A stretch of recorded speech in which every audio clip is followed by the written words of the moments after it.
ഹരേ ഹരേ കൃഷ്ണ കൃഷ്ണ കൃഷ്ണ ഹരേ ഹരേ ഹരേ രാമ രാമ രാമ ഹരേ ഹരേ ഓം ഹരേ നമോ കൃഷ്ണ ഭഗവതേ കൃഷ്ണ വാസുദേവായ. കൃഷ്ണ ഹരേ ഹരേ ഓം ഹരേ നമോ രാമ ഭഗവതേ രാമ വാസുദേവായ. രാമ ഹരേ ഓം ഹരേ. നമോ ഭഗവതേ വാസുദേവായ.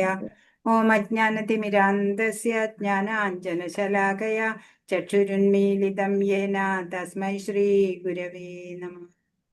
ശ്രീചൈതന്യമനോഭീഷ്ടം സ്ഥാപിതം യേന ഭൂതലെ സ്വയം രൂപകഥാ മഹ്യം ദദാതി സ്വപദാന്തികം. വന്ദേഹം ശ്രീഗുരോ ശ്രീയുതപദകമലം ശ്രീഗുരൂൻ വൈഷ്ണവാംശ്ച ശ്രീരൂപം സാഗ്രജാതം സഹഗണരഘുനാഥാന്വിതം തം സജീവം സാദ്വൈതം സാവധൂതം പരിജനസഹിതം കൃഷ്ണചൈതന്യദേവം ശ്രീരാധാകൃഷ്ണപാദാൻ സഹഗണലളിതാ ശ്രീവിശാഖാന്വിതാംശ്ച. ഹേ കൃഷ്ണ കരുണാ സിന്ധോ ദീനബന്ധോ ജഗത്പദേ ഗോപേശ ഗോപികാകാന്ത രാധാകാന്ത നമോസ്തുതേ. തപ്തകാഞ്ചന ഗൗരാംഗീ ശ്രീരാധേ വൃന്ദാവനേശ്വരി വൃഷഭാനുസുതേ ദേവി പ്രണമാമി ഹരിപ്രിയേ. ജയ ശ്രീ കൃഷ്ണ ചൈതന്യ പ്രഭു നിത്യാനന്ദ ശ്രീ അദ്വൈത ഗദാധര ശ്രീവാസാദി ഗൗര ഭക്തവൃന്ദ. ഹരേ കൃഷ്ണ കൃഷ്ണ കൃഷ്ണ ഹരേ ഹരേ ഹരേ രാമ രാമ രാമ ഹരേ ഹരേ. ഹരേ കൃഷ്ണ കൃഷ്ണ കൃഷ്ണ ഹരേ ഹരേ ഹരേ രാമ രാമ രാമ ഹരേ ഹരേ. ശ്രീ ശ്രീ രാധ ഗോവിന്ദ് की जय, ശീല പ്രഭുപാദ് की जय, ഗുരു മഹാരാജ് की जय. ഹരേ കൃഷ്ണ. എല്ലാവർക്കും പ്രണാമം. ഹരേ കൃഷ്ണ മാതാജി. ഹരേ കൃഷ്ണ. ശ്രീ ശ്രീ രാധ ഗോവിന്ദ് ടെമ്പിൾ ഇസ്കോൺ മാംഗ്ലൂരിൽ നിന്നുള്ള ഭഗവത്ഗീത പഠന ക്ലാസ്സിലേക്ക് എല്ലാവർക്കും സ്വാഗതം. ഹരേ കൃഷ്ണ മാതാജി. ഹരേ കൃഷ്ണ. ജൂലി മാതാജി, ഇതിന്റെ ക്വസ്റ്റ്യൻസ് ഒക്കെ കൊടുത്തിട്ടുള്ളതല്ലേ? മൂന്നിന്റെ ക്വസ്റ്റ്യൻസ് കൊടുത്തിട്ടുണ്ട്. മറ്റു ക്ലാസ്സിലൊന്നും ക്വസ്റ്റ്യൻ കൊടുത്തിട്ടില്ല, 4ന്റെയും 5ന്റെയും ഒക്കെ. മാതാജി ഇപ്പൊ ഗ്രൂപ്പിൽ ഇട്ടിട്ടുണ്ട് മാതാജി. അതെ അല്ലേ? മറ്റേ ക്ലാസ് ഒക്കെ അഡ്വാൻസ്ഡ് ആയി കുറച്ചും കൂടി, ഓരോ അധ്യായം. പിന്നെ നാളെ നിങ്ങളുടെ പ്രഭുവാണ് ക്ലാസ് എടുക്കുക 3 മണി. നാളെ ഞങ്ങൾക്ക് എക്സാമാ, ഇതിന്റെ ഉപദേശാമൃതം എക്സാമാ. ജൂലി മാതാജിക്കോ? Okay okay. അപ്പൊ ആരുണ്ടാവും അവിടെ? അല്ല, വൈകിട്ടാ. ഓ, പ്രഭുജി എടുക്കുന്നു. മണിമിഷിത മാതാജി. നാളെ അവര് ഉച്ചയാവുമ്പോഴേക്കും എത്തും. ഹരേ കൃഷ്ണ. നമ്മള് ഏത് ശ്ലോകം വരെയാ നമ്മൾ നോക്കിയേ? 3-ാം അധ്യായം.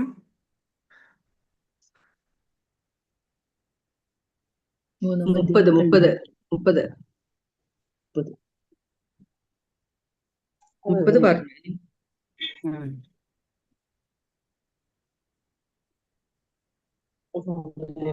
മയി സർവാണി കർമാണി എന്നിട്ട് മയി സർവാണി കർമാണി ഭയങ്കര വലിയ പ്രധാനപ്പെട്ട ശ്ലോകം തന്നെയാണ്.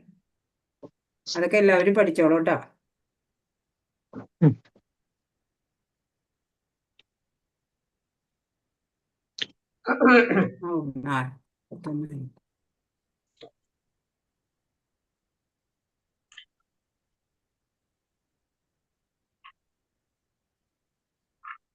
അപ്പൊ മൈ സർവാണി കർമാണി ആയിരുന്നു. അത് പഠിച്ചിട്ടുണ്ടായില്ല ബൈ ഹാർട്ട്. ഇനി ലെവൽ 2-ല് കുറച്ച് 5-8 ശ്ലോകങ്ങളൊക്കെ ബൈ ഹാർട്ട് പഠിച്ച് പരീക്ഷ ഉണ്ടാക്കും.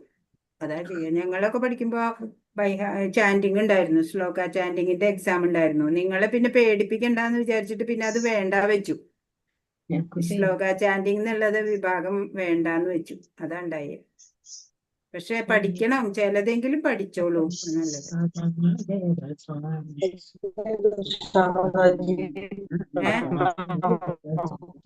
കേട്ടില്ല. നോക്കി വായിക്കാനറിയാൻ ചില ശ്ലോകങ്ങൾ അറിയാം. അല്ല, പ്രധാനപ്പെട്ടത് മാത്രം ഒന്ന് പഠിച്ചാ നല്ലതാ. പഠിക്കുന്നുണ്ട് മാതാജി. ഞങ്ങള് ലെവൽ 2 പഠിക്കുമ്പോഴേ 108 ശ്ലോകം ഞങ്ങക്ക് ബൈ ഹാർട്ട് ചെയ്യണമെന്ന് പറഞ്ഞിട്ടായിരുന്നു. എല്ലാ അധ്യായത്തിലെയും കൂടി 108 ശ്ലോകം പഠിക്കണമായിരുന്നു. കൃഷ്ണ 31-ാമത്തെ ശ്ലോകത്തിലേക്ക് പോകണം അല്ലേ? എന്താ പറഞ്ഞത്? കർത്തവ്യം നിറവേറ്റാനായിട്ട് ഒരാള് തികഞ്ഞ കൃഷ്ണാവബോധത്തോടെ ഇരിക്കണം അല്ലേ? ജീവാത്മാവിന്റെ മൂലസ്വരൂപം അറിയാം, നിത്യദാസത്വമാണ്, ഭഗവാന്റെ ആശ്രിതത്വമാണ്. ഭഗവാനെ കൂടാതെ, ആ പരമാത്മാവിനെ കൂടാതെ സ്വതന്ത്രമായിട്ട് നിന്നാൽ ഒരിക്കലും ശാന്തി ഉണ്ടാവില്ല. ഇപ്പൊ നമ്മൾ ഭഗവത് പ്രീതിക്ക് വേണ്ടി ശ്രമിക്കുമ്പോൾ പലതും സഹിക്കണം അല്ലെ? നിന്ദകളും ബുദ്ധിമുട്ടുകളും ഒക്കെ സഹിക്കണം, പലതും ത്യജിക്കണം. ഉടമസ്ഥ അവകാശം ഇല്ലാതെ വേണം കർമ്മങ്ങളൊക്കെ ചെയ്യാന്. ഇപ്പോ ഭഗവാൻ എന്നുള്ളത് ശാശ്വത സത്യമാണ്, വേദങ്ങൾ സത്യമാണ്. അതാ ഇവിടെ പറയുന്നത്. 31 യേ മേ മതമിതം നിത്യം അനുതിഷ്ഠന്തി മാനവ ശ്രദ്ധാവന്തോ അനസൂയന്തോ മുച്യന്തേ തേഭി കർമ്മഭി. എന്റെ ആജ്ഞാനുസാരം സ്വകർമ്മങ്ങൾ നിർവഹിക്കുകയും അസൂയ കൂടാതെ വിശ്വാസപൂർവ്വം ഈ ഉപദേശങ്ങൾ അനുസരിക്കുകയും ചെയ്യുന്നവർ കർമ്മഫലങ്ങളുടെ കുടുക്കിൽ നിന്ന് മോചനം നേടുന്നു. ഭഗവത്ഗീതയിലൂടെ ഭഗവാൻ ഉപദേശങ്ങൾ തരുന്നുണ്ട്, എങ്ങനെ കർമ്മം ചെയ്യണം എന്നെല്ലാം പറഞ്ഞു തരുന്നുണ്ട്. അതുപോലെ ഭഗവാന്റെ ഉപദേശങ്ങൾ അനുസരിക്കുക, വിശ്വാസപൂർവ്വം അനുസരിക്കുക. എന്നിട്ടോ ഭഗവാന്റെ ആജ്ഞാനുസാരം വേണം കർമ്മങ്ങളൊക്കെ നിർവഹിക്കാൻ. അങ്ങനെ ചെയ്യുമ്പോൾ കർമ്മഫലങ്ങളുടെ കുടുക്കിൽ നിന്ന് മോചനം നേടും. ഭഗവാൻ കൃഷ്ണന്റെ കൽപ്പന വൈദിക ജ്ഞാനത്തിന്റെ എല്ലാം സാരസത്തയാണ്. അതിനാൽ എല്ലാം ശാശ്വത സത്യവുമാണ്. വേദങ്ങൾ ശാശ്വതങ്ങളാണ്, അതുപോലെ കൃഷ്ണാവബോധം എന്ന സത്യവും ശാശ്വതമാണ്. വേദങ്ങൾ എവിടുന്നാ വന്നത്? ഭഗവാനിൽ നിന്ന് തന്നെയാണ് അല്ലെ?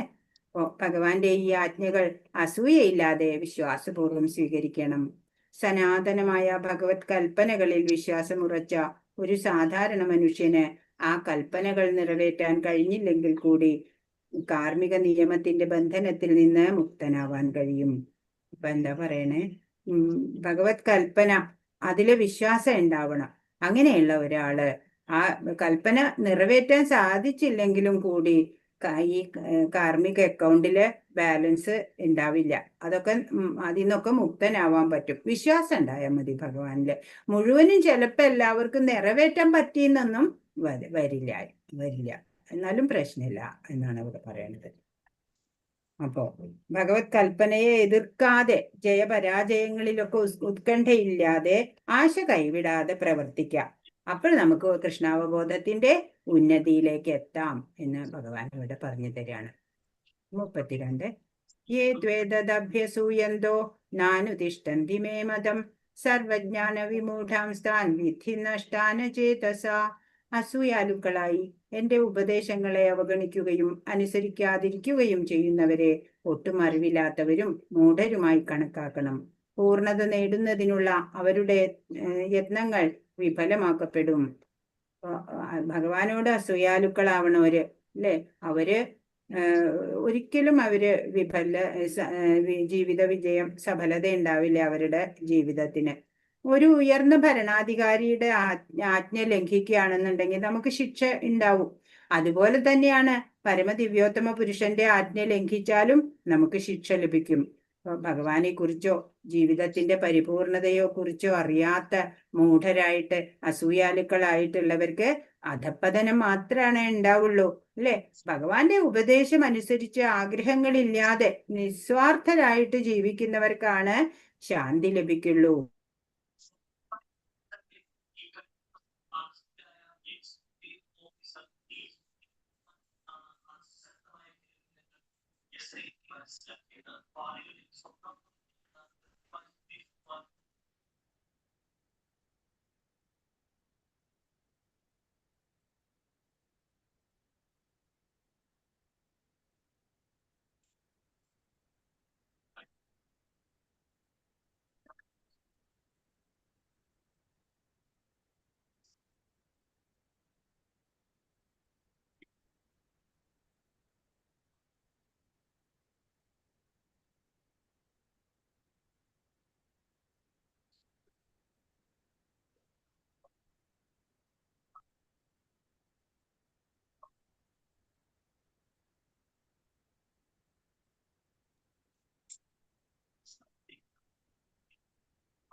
ഹരേ കൃഷ്ണ, കേൾക്കാമോ? ഇപ്പൊ കേൾക്കാം മാതാജി, ഇപ്പൊ കേൾക്കാം. എന്തോ നെറ്റ് പോയതാ, ഇടയ്ക്ക് വെച്ചിട്ട് നെറ്റ് നെറ്റ് പോയതാണ്. പോയതാ. അപ്പൊ ഷെയർ ചെയ്യട്ടെ ഒന്നുകൂടെ.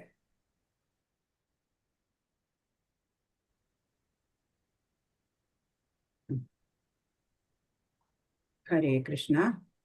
അപ്പോ സ്വന്തം ആത്മാവിനെ കുറിച്ചിട്ടോ അതല്ലെങ്കിൽ പരബ്രഹ്മത്തെ കുറിച്ചോ പരമാത്മാവിനെ കുറിച്ചോ ഒന്നും ഈ മൂഢന്മാർക്ക് അല്ലെ ബുദ്ധിഹീനരായവർക്ക് അറിഞ്ഞുകൂടാ. 33 സദൃശം ചേഷ്ടതേ സ്വസ്യ പ്രകൃതിർജ്ഞാനവാനപി പ്രകൃതിം യാന്തി ഭൂതാനി നിഗ്രഹ കിം കരിഷ്യതി. തന്റെ പ്രകൃതിക്ക് അനുയോജ്യമായി തന്നെയാണ് ജ്ഞാനിയും പ്രവർത്തിക്കുന്നത്. ത്രിഗുണങ്ങളിൽ നിന്ന് ആർജിച്ച സ്വഭാവത്തിനനുസരിച്ച് എല്ലാവരും പ്രവർത്തിക്കുന്നു. നിഗ്രഹം കൊണ്ട് എന്ത് പ്രയോജനം? എത്ര ജ്ഞാനം സമ്പാദിച്ച ഒരാളാണെങ്കിൽ പോലും പ്രകൃതി ഗുണങ്ങളുടെ അധീനത്തിൽ തന്നെയാണ് പ്രവർത്തിക്കാൻ സാധിക്കുള്ളൂ ആ ആൾക്കും. അതീതനാവണം നമ്മള്. അതിന് ഉത്തമ ഭക്തരുടെ ലെവലിൽ എത്തുമ്പോഴാണ് അല്ലെ ത്രിഗുണങ്ങളെയൊക്കെ അതിജീവിച്ചിട്ട് നമുക്ക്. അപ്പോ എപ്പോഴും ജ്ഞാനി എന്ന് കരുതിയാൽ പോലും തന്റെ പ്രകൃതിക്ക് അനുയോജ്യമായി തന്നെയാണ് അയാൾക്ക് പ്രവർത്തിക്കാൻ സാധിക്കുള്ളൂ. ത്രിഗുണങ്ങളിൽ നിന്ന് ആർജിച്ച സ്വഭാവമാണ് അവർക്ക് ഉണ്ടാവുക. അങ്ങനെയാണ് ഓരോരുത്തരും പ്രവർത്തിക്കണത്. അതല്ലാതെ ഇപ്പൊ തെറ്റ് ചെയ്തു എന്ന് വിചാരിച്ചിട്ട് അയാളെ നിഗ്രഹിച്ചു എന്ന് വെച്ചാൽ അത് തെറ്റ് ഇല്ലാതാവണില്ല. ആ ആളുടെ പ്രകൃതി ഗുണങ്ങളുടെ പ്രഭാവം അനുസരിച്ചേ അയാൾക്ക് പ്രവർത്തിക്കാൻ സാധിക്കുള്ളൂ അല്ലെ. അതിനിപ്പോ നിഗ്രഹം ചെയ്തിട്ട് എന്താ കാര്യം? അവിടെ പറയണേ ത്രിഗുണങ്ങളിൽ നിന്ന് ആർജിച്ച സ്വഭാവത്തിനനുസരിച്ച് എല്ലാവരും പ്രവർത്തിക്കും. കൃഷ്ണാവബോധത്തിന്റെ അതീന്ദ്രിയ മണ്ഡലത്തിൽ സ്ഥിതി ചെയ്യുന്നവർക്കല്ലാതെ ആർക്കും പ്രകൃതി ഗുണങ്ങളുടെ സ്വാധീന ശക്തിയിൽ നിന്ന് മോചിതരാവാൻ കഴിയില്ല എന്ന് ഭഗവാൻ പറയുന്നുണ്ട്. 7:14 പറയുന്നുണ്ട്. അപ്പോ എന്താ പറയണേ, കൃഷ്ണാവബോധത്തിൽ ഉറച്ചു നിന്നാൽ മാത്രമാണ് നമുക്ക് ത്രിഗുണാതീതരായിട്ടുള്ള അവസ്ഥയിലേക്ക് എത്താൻ പറ്റുള്ളൂ. അതുവരെ നമ്മൾക്ക് ഈ ഗുണങ്ങളുടെ പ്രഭാവത്തിന്റെ വെളിച്ചത്തിൽ മാത്രമാണ് നമ്മൾ പ്രവർത്തിക്കാൻ പറ്റുള്ളൂ. നമുക്ക് അതിൽ നിന്ന് മാറി ചിന്തിക്കാൻ സാത്വിക ഗുണമാണ് നമ്മളിൽ കൂടിയിരിക്കണേന്ന് വെച്ചാൽ നമ്മൾ സത്കർമ്മങ്ങൾ ചെയ്യും. സാത്വികതയോടെ ചെയ്യുന്ന കർമ്മങ്ങൾ സത് കർമ്മങ്ങളാവും അല്ലെ. എന്നാ തമോ ഗുണം വർദ്ധിച്ചിരിക്കുന്ന വേളയിൽ നമ്മൾ ചെയ്യുന്നതോ ദുഷ്പ്രവർത്തികളായിരിക്കും അല്ലെ. അപ്പോ അതിനൊന്നും നിഗ്രഹം കൊണ്ടൊന്നും കാര്യമില്ല. പിന്നെ ഭഗവാനിൽ ശരണാഗതി ചെയ്യണം. പിന്നെ നമുക്ക് ഭൗതിക ചിന്തകള് ഒന്നും ആഗ്രഹങ്ങളോ ഒന്നും ഉണ്ടാവില്ല. അങ്ങനെ ഭഗവാൻ മാത്രം മതി എന്നുള്ള ഒരേ ഒരു ആഗ്രഹം മാത്രം ഉണ്ടെങ്കിൽ നമുക്ക് പിന്നെ ആ ത്രിഗുണാതീതനായ അവസ്ഥയിലെത്താം. അപ്പൊ പിന്നെ നമുക്ക് ഭഗവത് ഭക്തി സേവനം ചെയ്യണം എന്നുള്ള ആഗ്രഹം മാത്രമേ ഉണ്ടാവുള്ളൂ. നന്മയുള്ള പ്രവൃത്തി മാത്രമേ നമ്മൾ ചെയ്യുള്ളൂ. ശ്രേഷ്ഠ കർമ്മം അകർമ്മം എന്നൊക്കെ നമ്മൾ പഠിച്ചു അല്ലേ. ഭൗതിക നിലനിൽപ്പിനായി തനിക്ക് വിധിക്കപ്പെട്ട കർമ്മങ്ങൾ ചെയ്തുകൊണ്ടിരുന്നാലും ഒരാൾക്ക് കൃഷ്ണാവബോധം ഉണ്ടെങ്കിൽ അത് ഭൗതിക ബന്ധങ്ങളിൽ നിന്ന് മുക്തി നേടാൻ സഹായിക്കും. കൃഷ്ണാവബോധം ഉണ്ടെന്നുണ്ടെങ്കിൽ സ്വന്തം കർമ്മങ്ങളൊക്കെ ചെയ്യുമ്പോഴും മുക്തനായിട്ടാണ് അയാൾ അത് ചെയ്യുന്നത്, മുക്താത്മാവായി. അങ്ങനെയാണ് ലൗകികര് ചെയ്യുന്ന പോലെ തോന്നും, പുറമെ കാണുമ്പോൾ തോന്നും അയാളും നമ്മളെ പോലെ സാധാരണ ഒരാളെ പോലെ ജോലി ചെയ്യുന്നുണ്ടല്ലോ പ്രവർത്തിക്കുന്നുണ്ടല്ലോ എന്ന് തോന്നും. പക്ഷെ അയാളുടെ മനോഭാവം അങ്ങനെയല്ല. അവബോധം മാറ്റം ഉന്നത തലത്തിലുള്ളതാണ്. കൃഷ്ണ അവബോധത്തോടെയാണ് പ്രവർത്തനങ്ങള് കർമ്മങ്ങളെല്ലാം ചെയ്യുന്നത്. അതുകൊണ്ട് പൂർണ്ണമായും കൃഷ്ണാവബോധവാനാകാതെ ആരും തനിക്ക് വിധിക്കപ്പെട്ട കർമ്മങ്ങൾ ഉപേക്ഷിക്കാൻ പാടില്ല. പൂർണ്ണ കൃഷ്ണാവബോധവാനാവുക എന്ന് പറഞ്ഞാല് പിന്നെ വേറെ യാതൊന്നിനും ചിന്തയില്ല അല്ലെ. ഭഗവാൻ മാത്രം, ഭഗവാന്റെ ഹിതത്തിനായിട്ട് പ്രവർത്തിക്കുക. ഓരോന്ന് ചെയ്യുമ്പോഴും ഭഗവാൻ സന്തോഷിക്കുന്നുണ്ടോ എന്ന് മാത്രം ചിന്തിച്ചുകൊണ്ട് അതിനായിട്ട് ഭഗവാന്റെ സന്തോഷത്തിനായിട്ട് എത്ര ബുദ്ധിമുട്ടും നിന്ദയും എല്ലാം സഹിക്കും അങ്ങനെയുള്ള ഒരു ഭക്തൻ.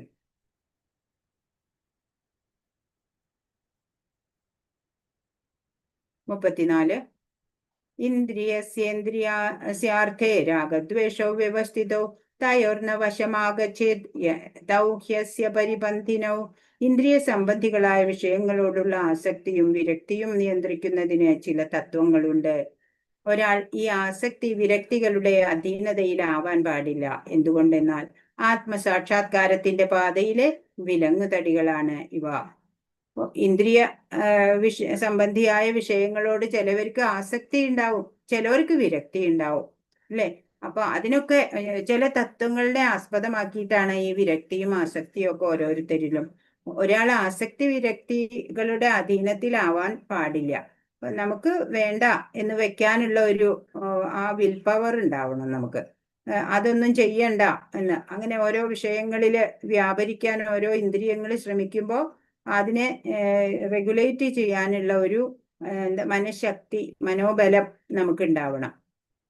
അല്ലാതെ നമ്മൾ ഈ ആസക്തി വിരക്തികളുടെയൊക്കെ അധീനത്തിൽ പെട്ട് കഷ്ടപ്പെടാൻ അങ്ങനെ കഷ്ടം അനുഭവിക്കേണ്ടി വരും.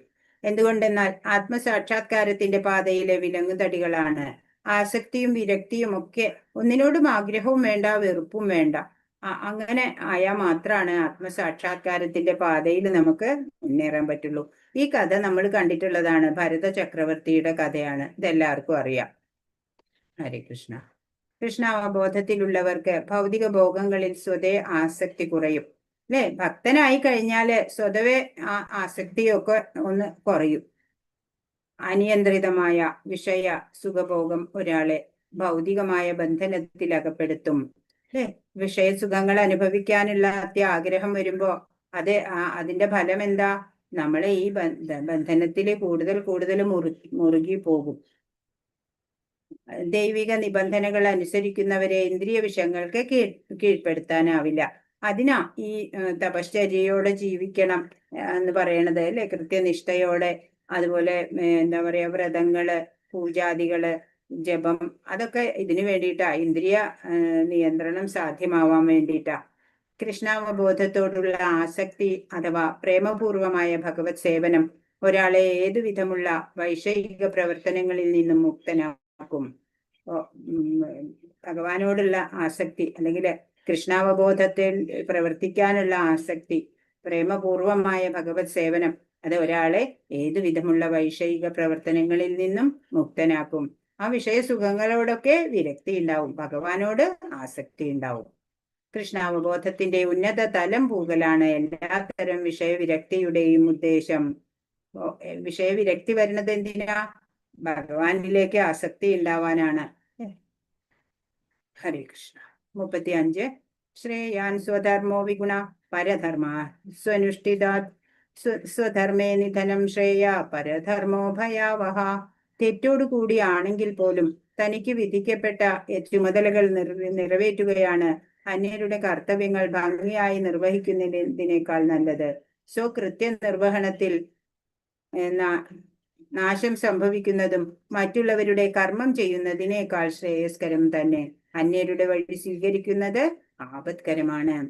പറയാണ്, നമ്മുടെ സ്വധർമ്മം ചെയ്യണ വേളയില് കുറച്ചൊക്കെ തെറ്റോ കുറ്റമൊക്കെ ഉണ്ടായാലും പോട്ടെ, അത് സാരമില്ല.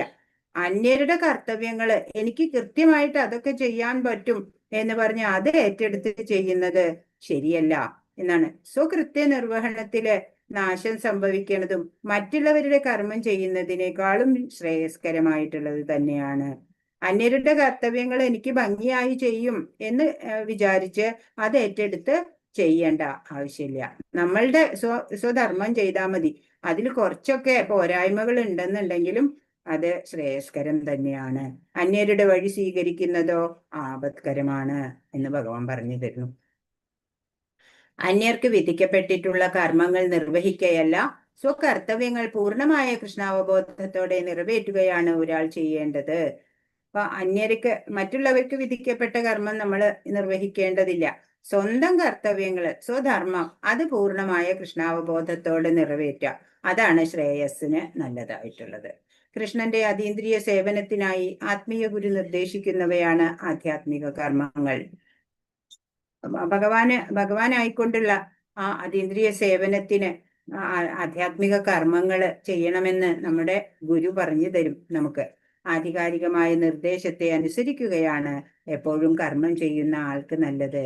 ഇപ്പോൾ ഒരു പ്രാമാണികനായ ഒരു ആത്മീയ ഗുരു, അദ്ദേഹം ആത്മസാക്ഷാത്കാരം ലഭിച്ച സത്യം കണ്ടറിഞ്ഞ വ്യക്തിയായിരിക്കും.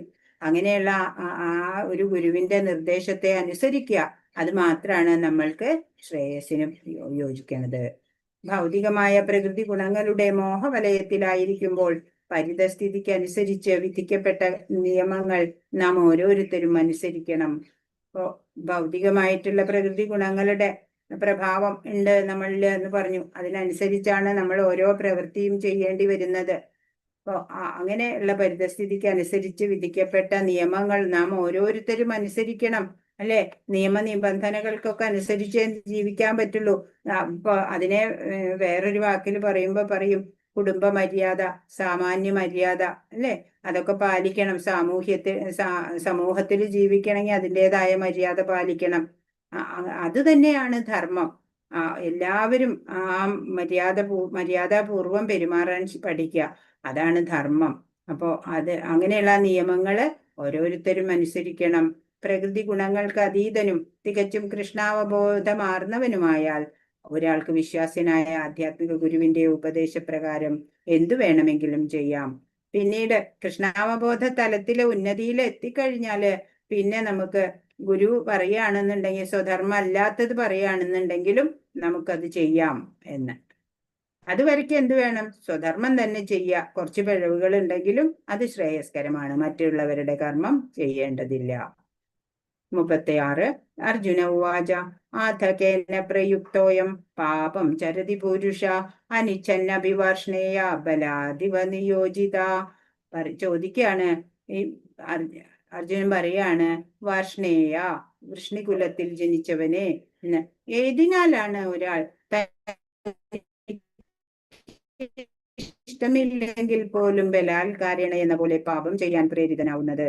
ചില സന്ദർഭങ്ങളിലൊക്കെ നമ്മളും അങ്ങനെയുള്ള ഘട്ടത്തിലേക്കൊക്കെ വരും, അല്ലെ?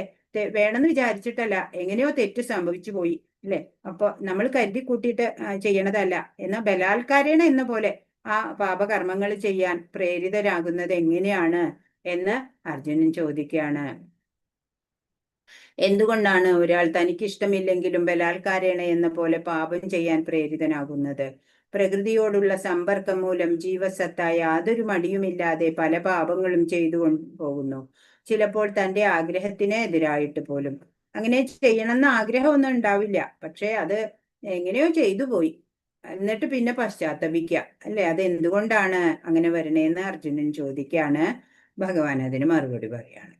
ശ്രീ ഭഗവാൻ ഉവാച കാമയേഷ ക്രോധയേഷ രജോ ഗുണസമുദ്ഭവ മഹാശനോ മഹാപാപ്മാ വിദ്യേനമിഹ വൈരിണം. ശ്രീ ഭഗവാൻ പറഞ്ഞു, അല്ലയോ അർജുന, രജോ ഗുണവുമായുള്ള സമ്പർക്കത്തിൽ നിന്നുണ്ടായതും പിന്നീട് ക്രോധമായി തീരുന്നതുമായ കാമമാണ് ഇങ്ങനെ പ്രേരിപ്പിക്കുന്നത്. എല്ലാം നശിപ്പിക്കുന്ന ഈ മഹാപാപമാണ് ഇഹലോകത്തിലെ ശത്രു. നമുക്ക് വേണ്ടാന്ന് വെച്ചാലും നമ്മൾ ഈ പാപകർമ്മങ്ങളിലേക്ക് വലിച്ചിഴക്കപ്പെടുന്നത് എന്തുകൊണ്ടാണ് എന്ന് ചോദിച്ചതിന് ഭഗവാൻ മറുപടി പറയാണ്, രജോ ഗുണവുമായിട്ടുള്ള സമ്പർക്കത്തിൽ നിന്നുണ്ടായതും പിന്നീട് ക്രോധമായി തീരുന്നതുമായ കാമം, അതാണ് നമ്മളെ ഇങ്ങനെ, അല്ലെ, പ്രേരിപ്പിക്കുന്നത്, പ്രേരണയാവുന്നത്. നമുക്ക് എല്ലാം നശിപ്പിക്കുന്ന ഈ മഹാപാപമാണ് ഇഹലോകത്തിലെ ശത്രു. അപ്പൊ ആ കാമം നമ്മൾ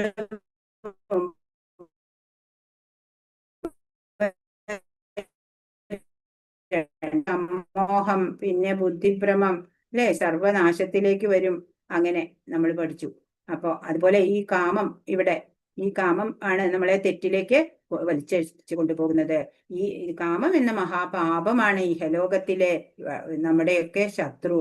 ഇവിടെ ജീവിച്ചിരിക്കുമ്പോ കാമം ചിലപ്പോ അടുത്ത ജന്മത്തിലേക്കും നമ്മളെ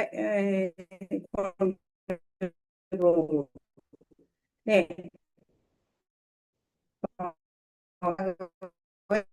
ശരിക്ക് കേൾക്കണില്ല. മുറിച്ചു വരുന്നു.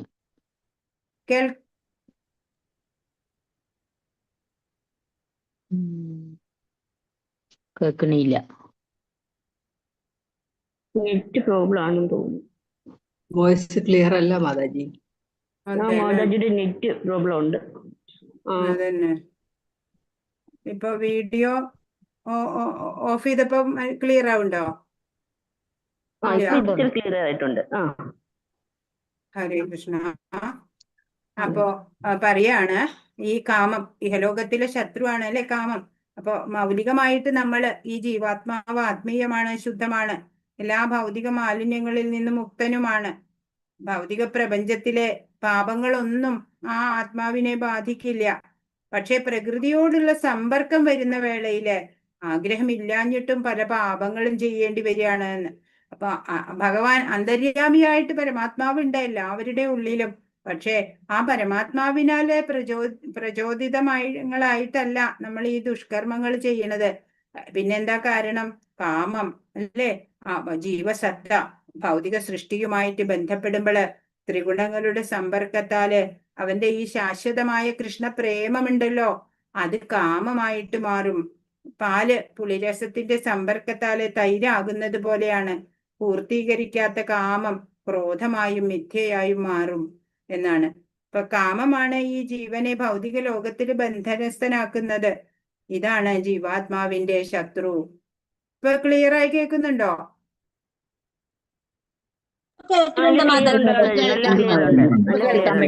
ഓക്കെ. കാമവും ക്രോധവും കൃഷ്ണ സേവനത്തിന് വേണ്ടി വിനിയോഗിച്ചാൽ അവ നമ്മുടെ ശത്രുക്കളായി ഭവിക്കുന്നതിന് പകരം മിത്രങ്ങളാവും. അപ്പോ ഈ കാമത്തിനെ നമ്മള് ഭഗവത് പ്രേമമാക്കിയിട്ട് മാറ്റണം. അപ്പൊ നമുക്ക് കാമത്തെ ജയിക്കാം. നിർദ്ദിഷ്ട കർമ്മ അനുഷ്ഠാനങ്ങളിലൂടെ അല്ലെ, ഭക്തി ഭരിത പ്രവർത്തനങ്ങളിലൂടെ നമുക്ക് ഈ കാമത്തിനെ ജയിക്കാൻ പറ്റും.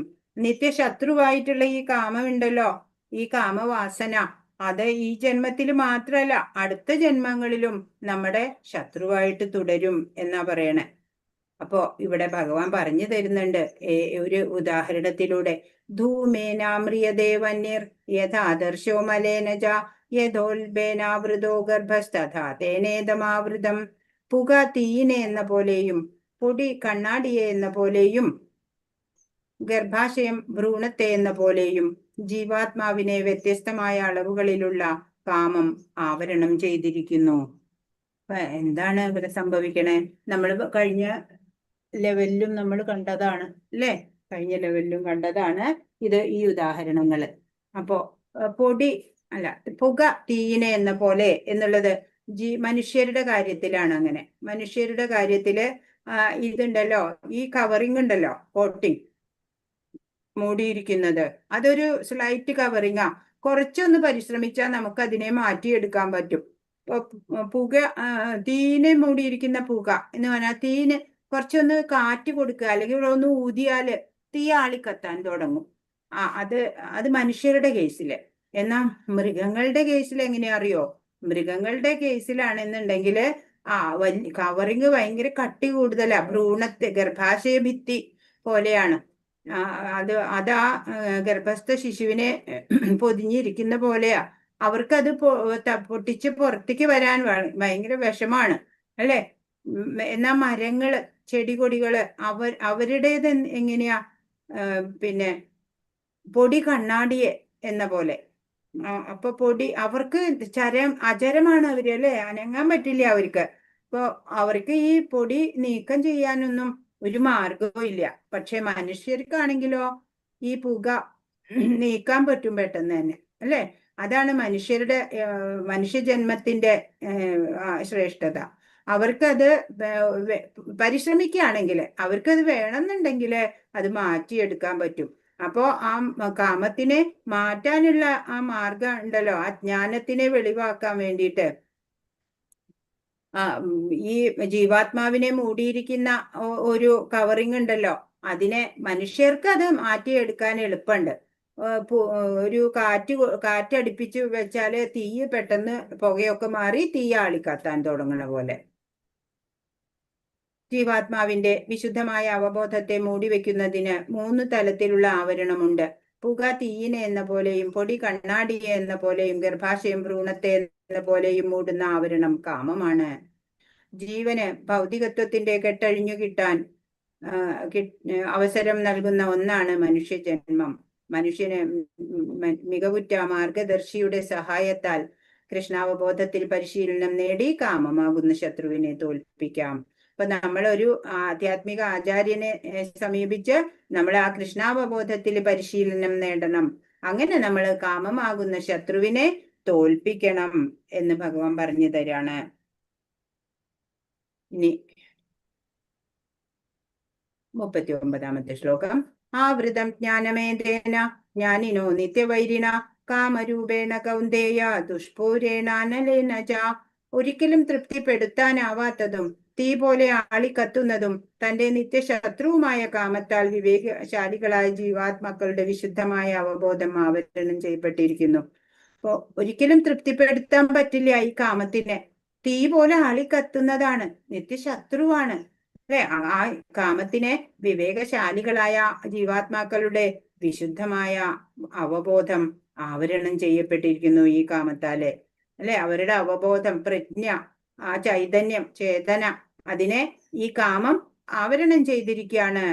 അതിനെ ഒരിക്കലും തൃപ്തിപ്പെടുത്താൻ പറ്റില്ല അല്ലെ. ആളിക്കത്ത ചെയ്യാ. ഇന്ദ്രിയ ഭോഗങ്ങൾ വർദ്ധിപ്പിച്ചത് കൊണ്ട് കാമത്തെ ശമിപ്പിക്കാൻ കഴിയില്ല.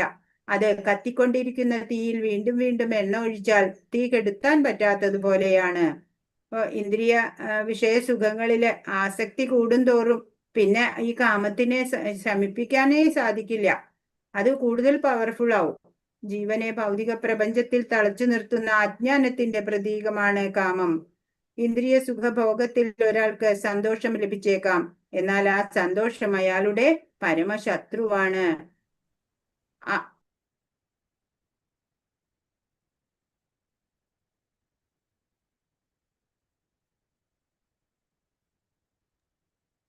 ഹരേ കൃഷ്ണ. അപ്പോ എന്താണ്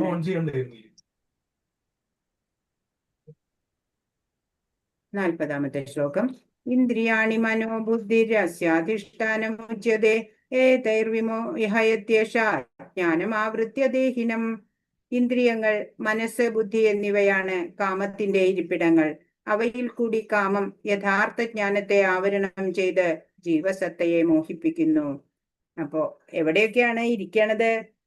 ഈ ബദ്ധനായ ജീവാത്മാവിന്റെ ശരീരത്തില് തന്ത്രപ്രധാനമായ ഭാഗങ്ങളിലാണ് ശത്രു നിലയുറപ്പിക്കുക അല്ലെ. സ്ട്രാറ്റജിക് ലൊക്കേഷൻസ് നോക്കിയിട്ട് അവിടെയാണ് നിലയുറപ്പിച്ചിരിക്കുന്നത്. ശത്രു കേന്ദ്രങ്ങള് ഏതൊക്കെയാണെന്ന് ഭഗവാൻ ഇവിടെ കാണിച്ചു തരികയാണ്. ഇന്ദ്രിയങ്ങള്, മനസ്സ്, ബുദ്ധി, ഇതാണ് കാമത്തിന്റെ ഇരിപ്പിടങ്ങള്. അവയിൽ കൂടി കാമം യഥാർത്ഥ ജ്ഞാനത്തിനെ ആവരണം ചെയ്ത് ഈ ജീവസത്തയെ മോഹിപ്പിക്കുന്നു. ഇവിടെ കൊടുത്ത പിക്ചർ നമ്മൾ മുമ്പും കണ്ടതാണ് അല്ലെ. ശരീരമാകുന്ന രഥം, പഞ്ചേന്ദ്രിയങ്ങളാകുന്ന കുതിരകള്, മനസ്സാകുന്ന കടിഞ്ഞാൺ, ബുദ്ധിയാണ് അതിനെ കൺട്രോൾ ചെയ്യുന്നത് അല്ലെ. ബുദ്ധി അപ്പോ മനസ്സാകുന്ന കടിഞ്ഞാൺ കൊണ്ട് ഈ ഇന്ദ്രിയങ്ങളാകുന്ന കുതിരകളെ ഇങ്ങനെ കൺട്രോൾ ചെയ്യാൻ ശ്രമിക്കുകയാണ് അല്ലെ, നിയന്ത്രിക്കുകയാണ്. പിന്നില് സാക്ഷിയായിട്ട് ആത്മാവിരിക്കുന്നുണ്ട് ഇവിടെ അല്ലെ.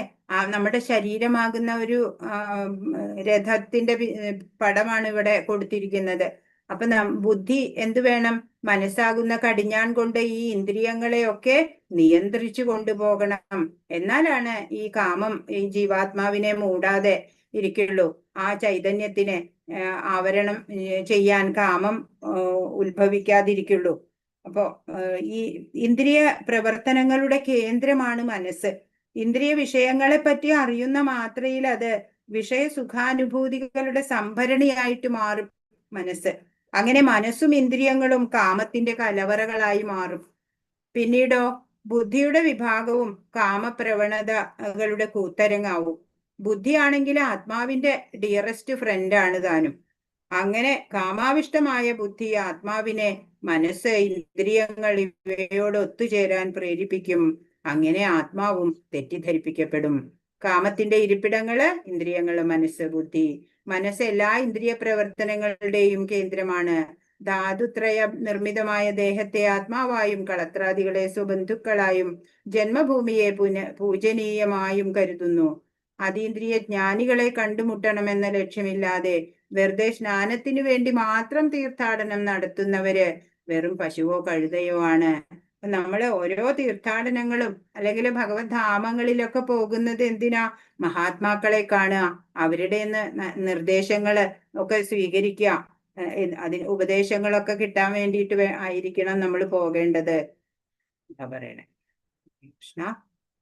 അപ്പോ 41 തസ്മാത്വമിന്ദ്രിയാണ്യാദോ നിയമ്യ ഭരതർഷഭ പാപ്മാനം പ്രജഹിഹ്യനം ജ്ഞാനവിജ്ഞാനനാശനം. അതുകൊണ്ട് ഭരതർഷഭ, ആദ്യമായി തന്നെ ഇന്ദ്രിയങ്ങളെ നിയന്ത്രിച്ച് ഈ പാപമുദ്രയായ കാമത്തെ മുരടിപ്പിക്കുക. ജ്ഞാനത്തെയും ആത്മസാക്ഷാത്കാരത്തെയും ഇല്ലാതാക്കുന്ന ഈ കാമത്തെ നശിപ്പിക്കുക. അപ്പൊ എന്താ ചെയ്യണ്ടേ? ആദ്യം തന്നെ ഇന്ദ്രിയങ്ങളെ നിയന്ത്രിക്കാം. അപ്പോ ഈ കാമത്തിനെ മുരടിപ്പിക്കാൻ പറ്റും. ജ്ഞാനത്തിനെയും ആത്മസാക്ഷാത്കാരത്തിനെയും ഇല്ലാതാക്കുന്നതാണ് ഈ കാമം. അതിനെ ഏതു വിധവും നശിപ്പിക്കുക.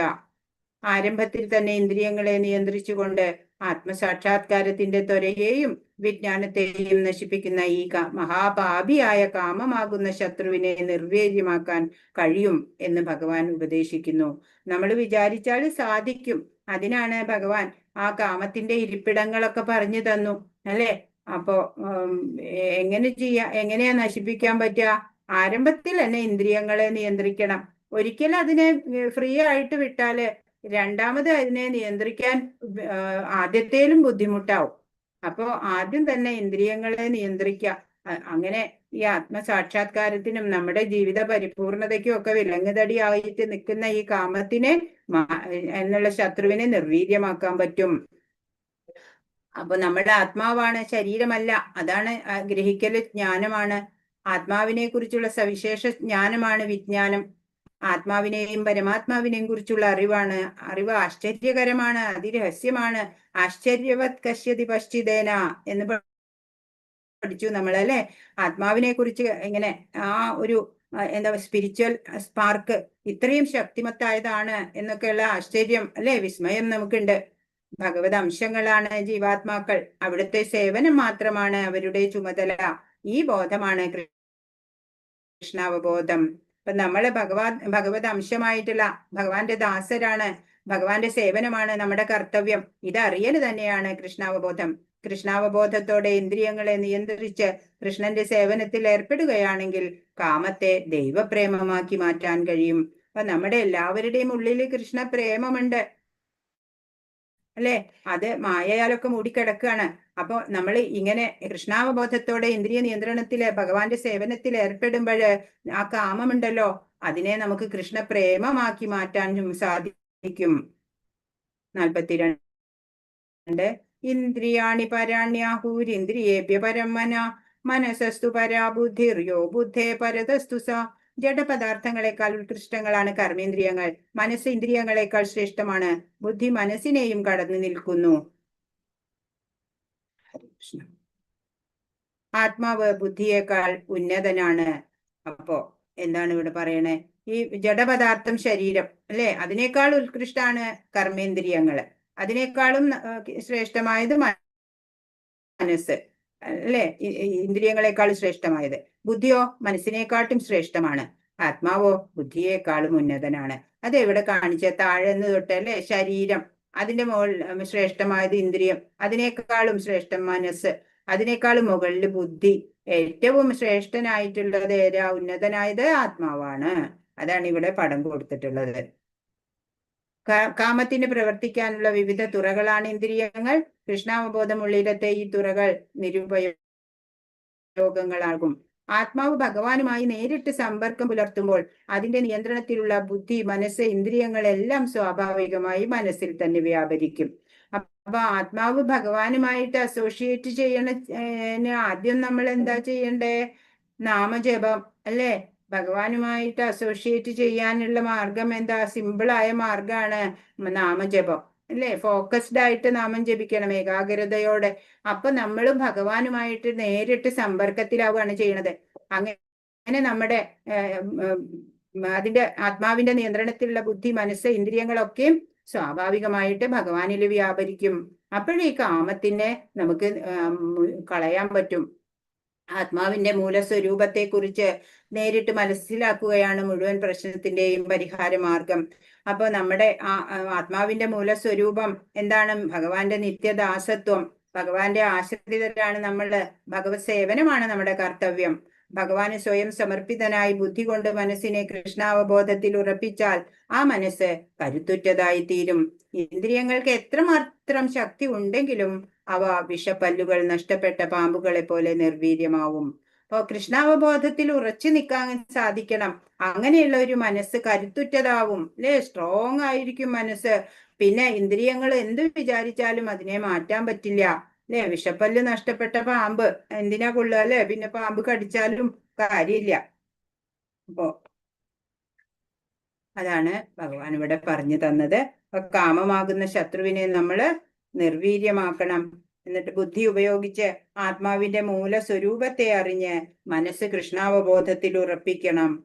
എന്നാലാണ് നമുക്ക് ശ്രേയസ് ഉണ്ടാവുള്ളൂ. ഈ ജീവിതത്തിന്റെ പരിപൂർണതയിലേക്ക് എത്താൻ നമുക്ക് സാധിക്കുള്ളൂ. 43 ഏവം ബുദ്ധേ പരം ബുദ്ധ്വാ സംസ്തഭ്യാത്മാനമാത്മന ജഹി ശത്രു മഹാബാഹോ കാമരൂപം ദുരാസദം. എപ്പോഴും വേണമെങ്കിലും എന്റെ നെറ്റ് പോകാൻ സാധ്യതയുണ്ട് കേട്ടോ. നിരാകാരമായ ശൂന്യതയെ ആത്യന്തിക ലക്ഷ്യമായി കരുതരുത്. താൻ എന്നേക്കും ഭഗവാന്റെ സേവകനാണെന്ന് അറിഞ്ഞുകൊണ്ട് കൃഷ്ണാവബോധത്തിലെത്തണം. ബദ്ധനായ ആത്മാവിന്റെ ഏറ്റവും വലിയ ശത്രു ഇന്ദ്രിയ സുഖത്തിനും അധീശത്വത്തിനുമുള്ള ആഗ്രഹമാണ്. ക്രമേണ കൃഷ്ണാവബോധം വളർത്തിയെടുക്കുന്നത് കൊണ്ട് ഉറച്ച ബുദ്ധിയെ തന്റെ വിശുദ്ധമായ ആത്മസത്തയിലേക്ക് തിരിച്ച് ഇന്ദ്രിയങ്ങൾക്കോ മനസ്സിനോ വശപ്പെടാത്ത ആ ഭൗതികമായ ഒരു അവസ്ഥയില് എത്താം. ഭൗതികങ്ങളായ ഇന്ദ്രിയങ്ങൾക്കും മനസ്സിനും ബുദ്ധിക്കും അതീതനാണ് താൻ എന്ന് വെച്ചാൽ ആത്മാവ് എന്നറിഞ്ഞിട്ട് ദൃഢനിശ്ചയത്തോടെയുള്ള ആത്മീയ ബുദ്ധി, അതായത് കൃഷ്ണാവബോധം, ആത്മീയ ശക്തിയും കൊണ്ട് മനസ്സിനെ ഉറപ്പിച്ച് അദമ്യനായ കാമം എന്ന ശത്രുവിനെ കീഴടക്കണം എന്ന് ഭഗവാൻ പറഞ്ഞു തരികയാണ്. ഹരേ കൃഷ്ണ കൃഷ്ണ കൃഷ്ണ ഹരേ ഹരേ, ഹരേ രാമ രാമ രാമ ഹരേ ഹരേ.